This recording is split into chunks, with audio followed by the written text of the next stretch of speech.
ಇವತ್ತಿನ ವಿಡಿಯೋದಲ್ಲಿ ಕೆಂಪು ಮೆಣಸಿನಕಾಯಿ ಚಟ್ನಿ ಹೇಗೆ ಮಾಡೋದು, ಅದಕ್ಕೆ ಏನೇನ್ ಆಗ್ಬೇಕು, ಯಾವ ಪದಾರ್ಥ ಆಗ್ಬೇಕು, ಚಾನಲ್ಗೆ ಹೊಸಬರಾಗಿದ್ರೆ ಸಬ್ಸ್ಕ್ರೈಬ್ ಮಾಡ್ಕೊಳ್ಳಿ. ಕನ್ನಡ SK ಚಾನಲ್ಗೆ ಸುಸ್ವಾಗತ.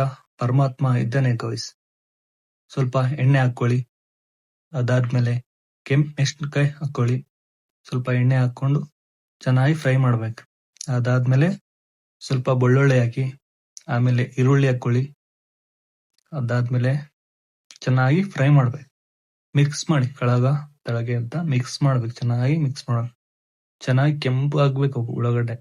ಅದಾದ್ಮೇಲೆ ಸ್ವಲ್ಪ ಕರಿಬೇವು, ಅದಾದ್ಮೇಲೆ ಸ್ವಲ್ಪ ಪುದೀನ ಸ್ಮೆಲ್ ಬರ್ಬೇಕು ಚೆನ್ನಾಗಿ. ಅದಾದ್ಮೇಲೆ ಸ್ವಲ್ಪ ಅಲ್ಲ ಹಾಕೊಳ್ಳಿ. ಅದಾದ್ಮೇಲೆ ಸ್ವಲ್ಪ ಜೀರಿಗೆ, ಅದಾದ್ಮೇಲೆ ಸ್ವಲ್ಪ ಹುಣಸೆಹಣ್ಣು ಚೆನ್ನಾಗಿ ಮಿಕ್ಸ್ ಮಾಡಿ ಚೆನ್ನಾಗಿ ತಿರ್ಸ್ತಾ ಇರ್ಬೇಕು. ಕೆಳಗೆ ಮೇಲೆ ಎಲ್ಲ ಚೆನ್ನಾಗಿ ಮಿಕ್ಸ್ ಮಾಡ್ಬೇಕು. ನೀರು ಆಗ್ಬಾರ್ದು. ಒಂದ್ 3-4 ದಿವಸ ಚೆನ್ನಾಗಿ ಇರುತ್ತೆ ಚಟ್ನಿ. ಫ್ರಿಜ್ ಅಲ್ಲಿ ಇಟ್ರೆ ನೀರ್ ಹಾಕಿದ್ರೆ ಇರಲ್ಲ. ಚಾನಲ್ಗೆ ಯಾರಾದ್ರೂ ಹೊಸಬರಾಗಿದ್ರೆ ಸಬ್ಸ್ಕ್ರೈಬ್ ಮಾಡ್ಕೊಳ್ಳಿ. ಏನಾದ್ರೂ ಡೌಟ್ ಇದ್ರೆ ಕಾಮೆಂಟ್ ಮಾಡಿ, ಅದಕ್ಕೆ ರಿಪ್ಲೈ ಕೊಡ್ತೀನಿ. ಚೆನ್ನಾಗಿ ಮಿಕ್ಸ್ ಮಾಡ್ಬೇಕು ಚೆನ್ನಾಗಿ. ಅದಾದ್ಮೇಲೆ ಸ್ವಲ್ಪ ಟೊಮೊಟೊ ಹಾಕೊಳ್ಳಿ. ಸ್ವಲ್ಪ ಮಿಕ್ಸ್ ಮಾಡ್ಬೇಕು ಚೆನ್ನಾಗಿ. ಮಿಕ್ಸ್ ಮಾಡ್ಬೇಕು ಚೆನ್ನಾಗಿ. ಕುದಿಬೇಕು ಚೆನ್ನಾಗಿ. ಏನಾದ್ರೂ ಡೌಟ್ ಇದ್ರೆ ಕಾಮೆಂಟ್ ಮಾಡ್ರಿ, ರಿಪ್ಲೈ ಮಾಡ್ತೀನಿ ಚೆನ್ನಾಗಿ.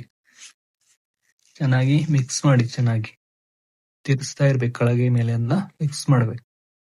ಅದಾದ್ಮೇಲೆ ಸ್ವಲ್ಪ ಉಪ್ಪು ಹಾಕೊಳ್ಳಿ, ಟೇಸ್ಟ್ಗೆ ತಕ್ಕಂತೆ ಉಪ್ಪು. ಅದಾದ್ಮೇಲೆ ಸ್ವಲ್ಪ ಬೆಲ್ಲ ಮಿಕ್ಸ್ ಮಾಡಿ ಚೆನ್ನಾಗಿ ಮಿಕ್ಸ್ ಮಾಡ್ಬೇಕು ಚೆನ್ನಾಗಿ.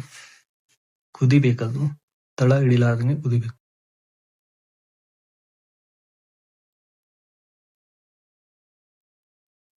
ಸ್ವಲ್ಪ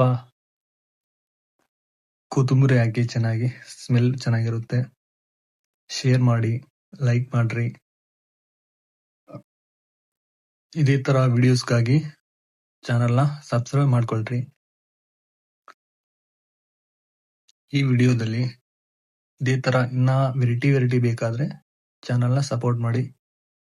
ಪೂರ್ತಿ ವಿಡಿಯೋ ನೋಡಿದ್ದಕ್ಕಾಗಿ ಧನ್ಯವಾದಗಳು.